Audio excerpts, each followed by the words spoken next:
Shalom, puji Tuhan. Senang sekali kita boleh ketemu kembali dalam ibadah online GKUFC. Gimana kabarnya Bapak Ibu saudara sekalian di rumah? Meskipun lama kita tidak berjumpa dalam ibadah seperti biasa di hari Minggu, tapi saya percaya itu tidak mengurangi dan membatasi kuasa Tuhan bekerja di antara kita dalam ibadah ini.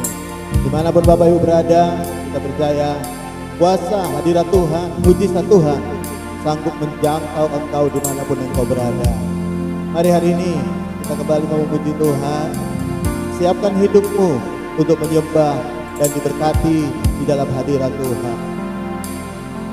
Mari yang siap memuji Tuhan, kita berikan tepuk tangan kemuliaan lebih dulu bagi Tuhan Yesus kita. Lebih meriah lagi, berikan tepuk tangan sorak-sorai bagi Tuhan. Haleluya, haleluya, haleluya, haleluya, haleluya. Amin, amin, amin. Jika aku berada dalam kesesakan, Engkau mempertahankan hidupku ini, dan tangan kananmu menyelamatkan aku. Yesus akan menyelesaikan bagiku. Mari yang percaya, nyanyikan lagi dari awal sama-sama. Jika aku berada dalam kesesakan, Engkau mempertahankan hidupku ini, dan tangan kananmu menyelamatkan aku. Yesus akan menyelesaikan bagiku. Mari bersyukur pada Tuhan. Ku bersyukur buat kasih-Mu yang tak pernah berubah. Ku bersyukur buat kebaikan-Mu sekarang dan selama-lamanya. Berapa banyak yang percaya kita punya Tuhan yang baik. Yang percaya Tuhan baik, berikan tepuk tangan kemuliaan bagi Yesus lebih meriah lagi. Dan mari setiap kita yang percaya katakan lagi, jika aku berada dalam kesesakan, Engkau mempertahankan hidupku ini, dan tangan kananmu menyelamatkan aku. Yesus akan menyelesaikan bagiku. Bersyukur pada Tuhan. Ku bersyukur buat kasih-Mu yang tak pernah berubah. Ku bersyukur buat kebaikan-Mu sekarang dan selama-lamanya. Mari bersyukur. Ku bersyukur buat kasih-Mu yang tak pernah berubah. Ku bersyukur buat kebaikan-Mu sekarang dan selama-lamanya. Mari angkat tanganmu dan sekali lagi katakan, oh, ku bersyukur buat kasih-Mu yang tak pernah berubah. Ku bersyukur buat kebaikan-Mu sekarang segenap hati katakan, ku bersyukur buat kasih-Mu yang tak pernah berubah. Ku bersyukur buat kebaikan-Mu sekarang dan selama-lamanya. Oh, sekarang dan selama-lamanya. Sekarang dan selama-lamanya.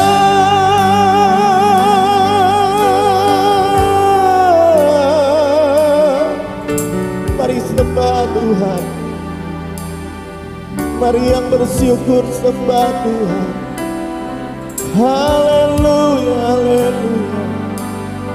Mari angkat tanganmu, angkat suaramu, sembah Tuhan. Haleluya. Buat kasih setia-Mu dalam hidup kami. Haleluya.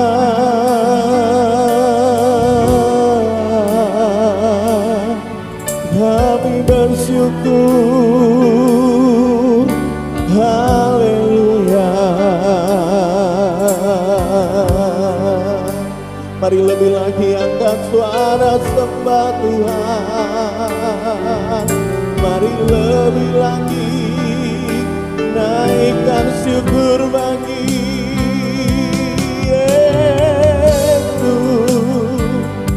Buat kasih setia-Mu, buat kebaikan-Mu, buat pertolongan-Mu dalam hidup kami. Haleluya. Kami percaya Tuhan, Engkau Tuhan yang setia akan menolong setiap kami. Haleluya, haleluya, haleluya.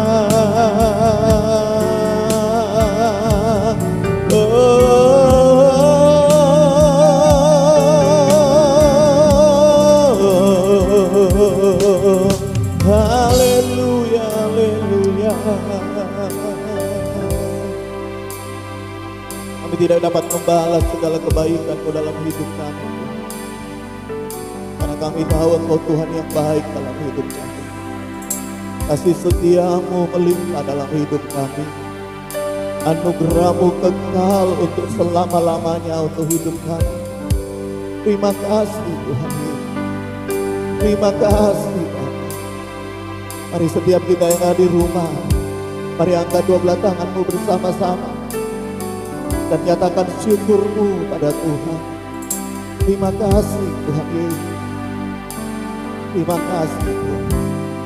Ku bersyukur padamu Tuhan, buat kasih setia-Mu di dalam hidupku. Anugerah-Mu besar bagiku, di setiap langkahku ku memuji. Lagi naikkan syukur. Oh, buat kasih setia-Mu di dalam hidupku.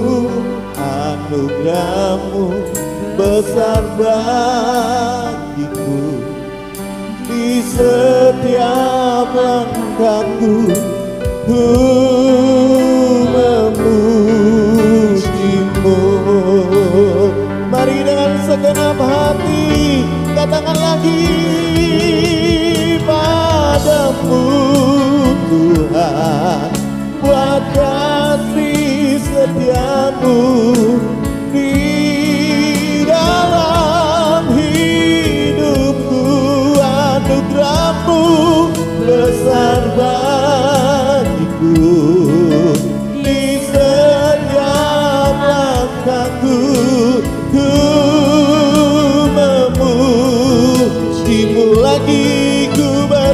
syukur padamu Tuhan, buat kasih setiamu di dalam hidupku. Anugerahmu besar bagiku, di setiap langkahku ku memujimu. Kami memujimu Tuhan, ku memujimu.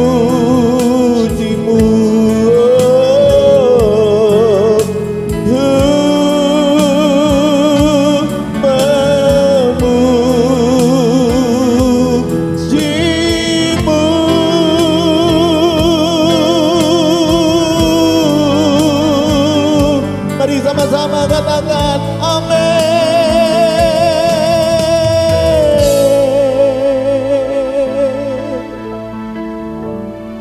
Anugerah-Mu melimpah bagi setiap hamba.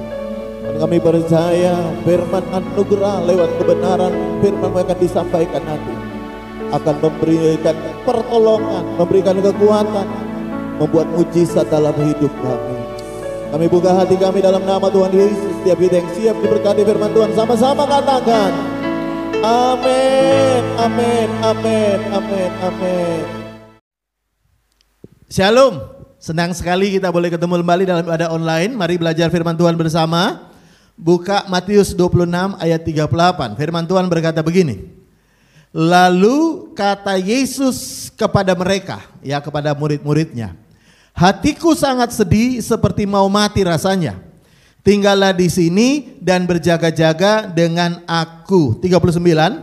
Maka Yesus maju sedikit lalu sujud dan berdoa. Perhatikan apa isi doa Tuhan Yesus. Katanya, ya Bapa, jikalau sekiranya mungkin, biarlah cawan ini lalu daripadaku. Tetapi janganlah seperti yang kukehendaki, melainkan seperti yang engkau kehendaki. Yang percaya firman Tuhan, sama-sama katakan amin. Nah, saya akan membahas doa Yesus hari ini, ya. Dan memang sebenarnya sudah beberapa kali saya bahas tentang doa Yesus, tapi hari ini saya mau bahas lagi supaya kita bisa lebih mengerti apa yang sebenarnya Yesus doakan. Nah, Yesus minta kalau kiranya mungkin cawan ini lalu. Tapi bukan kehendakku yang jadi, tapi kehendak Tuhan yang terjadi. Nah, yang menarik perhatian saya adalah begini. Yesus sudah tahu akan kehendak Tuhan dalam hidupnya. Yesus sudah tahu bahwa dia akan naik ke salib, harus naik ke salib, bahkan mati di atas kayu salib. Dia sudah tahu kehendak Tuhan atas hidupnya. Tapi pertanyaannya, kenapa Yesus yang sudah tahu bahwa dia harus melakukan apa yang kehendak Tuhan, mati di atas kayu salib, tapi dia masih berdoa, kalau sekiranya mungkin cawan ini lalu, kalau sekiranya mungkin salib ini lalu, aku gak perlu disalib, kalau sekiranya mungkin aku tidak perlu disalibkan dan mati di atas kayu salib. Nah, aneh menurut saya, kenapa? Karena seharusnya menurut saya ya nanti saya akan jelaskan lebih lanjut. Harusnya kalau Yesus sudah tahu kehendak Tuhan di atas, mati di atas kayu salib, maka isi doanya harusnya berkata begini, ya. Mana itu salib? Mana itu salib? Besok saya akan hadapi salib. Tuhan kuatkan saya. Besok saya akan hadapi salib. Saya akan hadapi salib dengan gagah berani karena saya tahu itu kehendak Tuhan atas hidup saya. Tapi kenyataannya Yesus tidak berdoa seperti itu. Dia malah minta kalau boleh cawan ini lalu, ya. Nah, pertanyaannya kenapa Yesus berdoa demikian? Ya, tentunya nanti saya akan jelaskan ada hal-hal yang perlu kita mengerti. Tapi yang pertama kali yang saya mau sampaikan adalah begini, ya. Tidaklah salah ketika Anda berdoa meminta sesuatu kepada Tuhan, ya. Tidak salah. Bahkan Anda mau minta hal-hal yang mustahil pun tidak salah. Ya, kenapa? Karena Tuhan bisa lakukan dalam hidup kita. Bahkan Anda yang sakit minta sembuh itu tidak salah. Ya, Anda yang bangkrut minta diberkati Tuhan itu tidak salah. Ya, Anda yang lagi susah, minta Tuhan tolong, itu tidak salah, sama sekali tidak salah. Kenapa saya perlu katakan ini lebih dulu?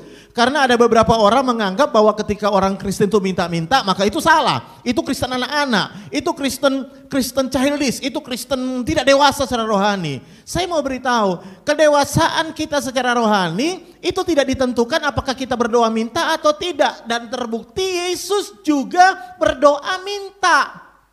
Minta supaya kalau boleh cawan ini lalu. Nah pertanyaan saya, berani nggak Anda berkata, Yesus ini Kristen rohani, rohaninya masih anak-anak. Berani nggak Anda berkata begitu? Yesus ini masih belum dewasa secara rohani, makanya dia minta-minta. Bahkan Yesus minta sesuatu yang Yesus sudah tahu bahwa itu melawan kehendak Tuhan. Berani nggak Anda berkata bahwa Yesus tidak rohani? Berani nggak Anda berkata bahwa Yesus ini masih tidak dewasa secara rohani? Dia udah tahu apa yang Bapaknya inginkan. Dia udah tahu bahwa dia harus mati di atas kayu salib. Kok masih berdoa minta kalau bisa cawan ini lalu daripadanya? Nah saudara perlu garis bawahi satu hal begini ya. Yesus sama sekali bukanlah anak-anak rohani. Tapi sebenarnya Yesus sedang menunjukkan kepada kita bahwa itulah kekristenan yang sejati. Ingat baik-baik, kekristenan yang sejati, pola hidup kekristenan yang sejati adalah kehidupan Yesus. Jadi kalau saudara mau tahu hidup Kristen yang luar biasa, itu contoh hidup Yesus. Kalau saudara mau tahu kekristenan yang sejati, yaitu hidup Yesus. Ya. Dan kalau saudara dapati Yesus seperti ini, masakan Anda berkata Yesus tidak rohani? Bahkan mungkin Anda juga berkata bahkan Anda lebih rohani dari Yesus. Saya beritahu orang Kristen minta bukanlah sesuatu yang tidak rohani. Dan itu bukan sama sekali tidak menunjukkan hal rohani atau tidak. Ya, karena Yesus sendiri berkali-kali berkata mintalah. Ya, minta dan minta. Ya, itu yang pertama. Tapi yang saya mau bahas adalah begini ya. Bagaimana mungkin dia sudah tahu tapi dia masih berani berdoa kalau boleh cawan ini lalu. Dan ini sangat berbeda dengan doa kita. Kita ini tidak tahu apa yang menjadi kehendak Tuhan, tapi kita tidak pernah fight dalam doa untuk apa yang kita inginkan. Ya, saya kasih contoh misalnya. Ada orang sakit, dia belum tahu apakah Tuhan pengen dia mati atau sembuh. Tapi beberapa orang mulai berdoa dan menurut saya lebih rohani dari Yesus ya. Tuhan, aku serahkan nyawaku kepada tangan-Mu karena Engkau tahu sakitku sudah parah. Saya beritahu, Yesus tidak pernah berdoa begitu. Yesus tidak pernah doa nantang-nantang mana itu salib, meskipun dia udah tahu di atas kayu, dia harus naik atas kayu salib. Nggak pernah. Dia malah berdoa kalau boleh cawani lalu. Nah kita tidak tahu apa yang Tuhan kehendaki, tapi kita dengan mudah menyerah dalam doa-doa kita. Kita dengan gampang tidak mau fight dengan Tuhan lewat doa-doa kita. Kita lebih mudah mau kelihatan lebih rohani dengan berkata ya sudahlah kalau Tuhan memang kehendaki demikian ya sudahlah tidak apa-apa. Lah Anda nggak tahu apa yang Tuhan kehendaki. Kalau Anda nggak tahu apa yang Tuhan kehendaki, fight. Bisa bilang amin. Kalau Anda belum tahu bahwa orang yang sakit bakalan mati, fight untuk kesembuhannya. Saya bisa dengar kata amin. Kalau Anda belum tahu bahwa orang yang lagi dalam masalah keuangan bakalan bangkrut, fight untuk keuanganmu, berdoa untuk keuanganmu. Kalau engkau belum tahu bahwa akhirnya masalahmu akan seperti apa yang Tuhan mau, fight untuk masalahmu, berdoa untuk masalahmu, berjuang dalam doa untuk masalahmu. Jangan menyerah dalam doa dan berkata tanda kutip seolah-olah rohani, biar kehendak Tuhan yang jadi. Saya tahu Yesus juga berdoa demikian. Tapi Yesus sudah tahu apa yang Tuhan mau. Tapi dia tetap minta supaya apa yang dia inginkan, dia tetap fight di dalam doa. Meskipun kemudian akhirnya dia menyerahkan keputusannya di dalam tangan Tuhan. Saudara, saya beritahu, Tuhan menyuruh kita berdoa, minta apa yang kau inginkan. Tapi Tuhan tidak pernah menyuruh kita menyerah untuk apapun karena kita belum tahu apa yang Tuhan mau. Nah, saya tertarik dengan ada beberapa contoh dalam Alkitab dan akan saya tunjukkan. Lihat dulu bersama-sama dengan saya. Dalam dalam 2 Samuel pasal 12 ayat 13. Ya, ada beberapa ayat yang kita baca. Firman Tuhan berkata begini, ya. Ini kisah tentang Daud selingkuh dengan Batseba kemudian melahirkan seorang anak. Nah, lihat kemudian Nabi Nathan disuruh Tuhan memberitahukan pesan Tuhan kepada Daud yang sudah selingkuh, sudah berzina dengan Batseba. Lihat ayat 13. 2 Samuel 12 ayat 13. Lalu berkatalah Daud kepada Nathan, "Aku sudah berdosa kepada Tuhan." Dan Nathan berkata kepada Daud, "Tuhan telah menjauhkan dosa itu, engkau tidak mati. Walaupun demikian, karena engkau dengan perbuatan telah sangat menista Tuhan." Perhatikan kalimat ini, kata Nathan kepada Daud. "Pastilah anak yang lahir bagimu itu akan mati." Jadi anak yang lahir dari perzinahan perselingkuhannya, Tuhan bilang lewat Nabi Nathan, pasti akan mati. Ya, pastilah anakmu yang lahir akan mati. 15, kemudian pergilah Nathan ke rumahnya dan Tuhan menulahi anak yang dilahirkan bekas istri Uria bagi Daud sehingga sakit.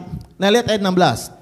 Lalu Daud memohon kepada Allah oleh karena anak itu, ia berpuasa dengan tekun, dan apabila ia masuk ke dalam semalam-malaman, ia berbaring di tanah. Jadi ketika dia divonis oleh Tuhan bahwa anaknya bakal mati, apa yang Daud lakukan? Dia fight, dia berdoa, dia berpuasa, bahkan dia baring di tanah sampai pegawai-pegawainya khawatir nanti Daud sampai mencelakakan dirinya karena Daud berdoa sedemikian, ya.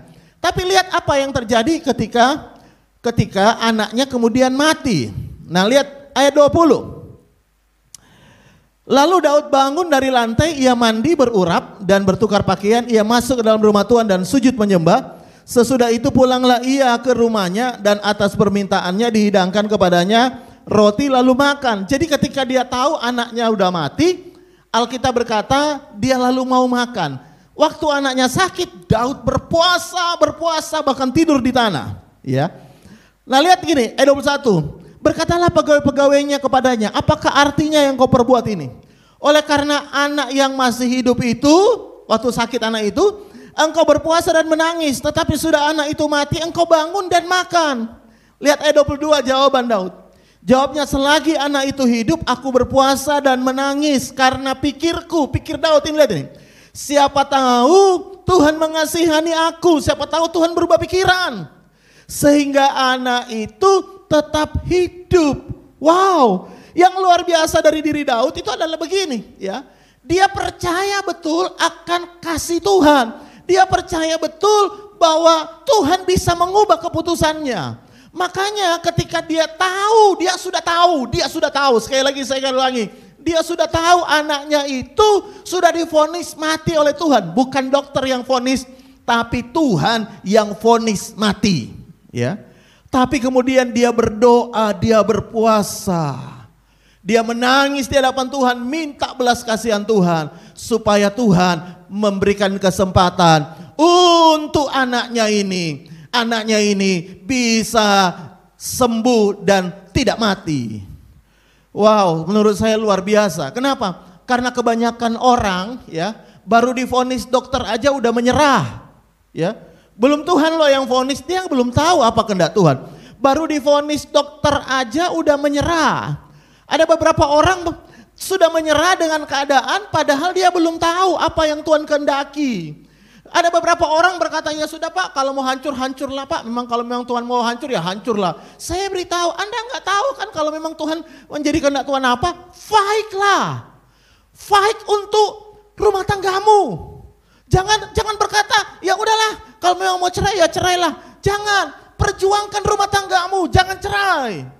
Jangan berkata, "Ya udahlah Pak, kalau memang mau tutuplah." Hei, saya beritahu, perjuangkan pekerjaanmu, perjuangkan usahamu, perjuangkan apa yang kau inginkan, doakan di hadapan Tuhan. Jangan menyerah karena engkau tidak pernah tahu apa yang Tuhan inginkan terjadi dalam hidupmu. Kalau engkau tidak tahu, fight. Bahkan Yesus sudah tahu pun dia tetap fight dalam doa. 3 kali dia ucapkan doa yang sama. Daud sudah tahu anaknya bakalan mati, tapi dia tetap fight, berdoa, minta supaya Tuhan melakukan mujizat. Tuhan berbelas kasihan supaya mengubah keputusannya. Saya mau beritahu kepada saudara, yang jadi masalah bagi kita adalah kita ini ketika berdoa, ya kita cuma ya kalau memang Tuhan mau ya wes Pak, memang kalau Tuhan mau sembuhkan ya sembuhlah ya. Kalau Tuhan mau pulihkan ya pulihkanlah ya. Kalau Tuhan memang mau berkati ya diberkatilah. Kalau Tuhan mau tetap usaha saya jalan ya jalanlah. Kalau memang Tuhan mau ini ya sudahlah, biarlah kehendak Tuhan yang jadi. Saya beritahu, Tuhan tidak pernah mengajarkan begitu. Tuhan mengajarkan engkau fight di dalam doamu karena engkau sendiri belum tahu apa yang jadi kehendak Tuhan dalam hidupmu. Engkau tidak pernah tahu bahwa usahamu suatu saat yang hari ini udah sekarat bisa dibangkitkan Tuhan kembali, bisa dipulihkan Tuhan kembali. Engkau tidak pernah tahu bahwa hari ini orang yang udah divonis dokter tidak ada harapan lagi untuk sembuh, bisa sehat kembali. Engkau tidak pernah tahu bahwa ada orang-orang yang sudah di ujung tanduk, udah mau menghadapi kematian, tapi Tuhan bisa tetap pulihkan, bahkan orang mati pun Tuhan bisa bangkitkan. Engkau tidak pernah tahu. Karena itu saya beritahu, bangkitkan imanmu, fight di dalam doamu, balikkan keadaanmu dalam doamu, balikkan situasimu di dalam doamu, balikkan semuanya lewat doa-doamu, fight di dalam doamu. Karena engkau berkata, mungkin Tuhan berbelas kasihan, Tuhan ubahkan segala sesuatunya. Tuhan yang akan berkuasa mengubahkan segala sesuatunya. Lalu mungkin Anda berkata begini, Pak, Bapak kasih contoh, buktinya semuanya akhirnya ya anaknya Daud ya mati. Buktinya Yesus meskipun dia fight, ya akhirnya juga dia naik ke atas kayu salib. Ya betul, dari dua hal yang saya contohin, akhirnya mereka juga mati ya. Yesus mati di atas kayu salib, anaknya Daud juga mati. Tapi bagaimana dengan contoh yang terakhir ini? Kalau saudara baca Alkitab, lihat sama-sama dulu. Dalam 2 Raja-Raja pasal 20 ayat yang pertama. Ini kisah tentang seorang raja yang juga divonis mati. Namanya Hizkia. Ya. Firman Tuhan berkata begini, 2 Raja-Raja 20 ayat 1. Pada hari-hari itu Hizkia jatuh sakit dan hampir mati. Jadi dia sakit, tentunya sakit parah karena dikatakan hampir mati. Dan yang menarik sekali, ketika dia sakit hampir mati, lalu datanglah Nabi Yesaya bin Amos. Ini yang datang nabi besar, bukan nabi palsu. Ya, ada banyak orang ngaku-ngaku nabi, ternyata nabi palsu. Ya, tapi yang datang ini adalah nabi beneran, nabi besar. Nabi Yesaya datang kepada Raja Hizkia dan berkata kepadanya, beginilah firman Tuhan, sampaikanlah pesan terakhir pada keluargamu, sebab engkau akan mati dan tidak akan sembuh lagi. Yang vonis Hizkia akan mati itu Tuhan lewat suruhannya Nabi Yesaya. Jadi Tuhan yang ngomong, bukan dokter yang ngomong, Tuhan yang ngomong. Dan kalau Tuhan yang ngomong, pasti sesuatu kebenaran dan fakta akan terjadi, ya. Nah, tapi lihat ayat 2, ketika divonis mati, lihat. Lalu Hizkia memalingkan mukanya ke arah dinding dan berdoa kepada Tuhan. Jadi ketika divonis mati, dia berdoa. Padahal tadi Yesaya bilang, sampaikan pesan-pesan terakhir. Mestinya ketika udah divonis mati, Hizkia panggil pengacara, notaris untuk bagi-bagi warisan. Ya, pesan-pesan terakhir, tanah di sana punyamu nak ya, ruko di sana ruko punyamu, papa udah mau mati nih ya.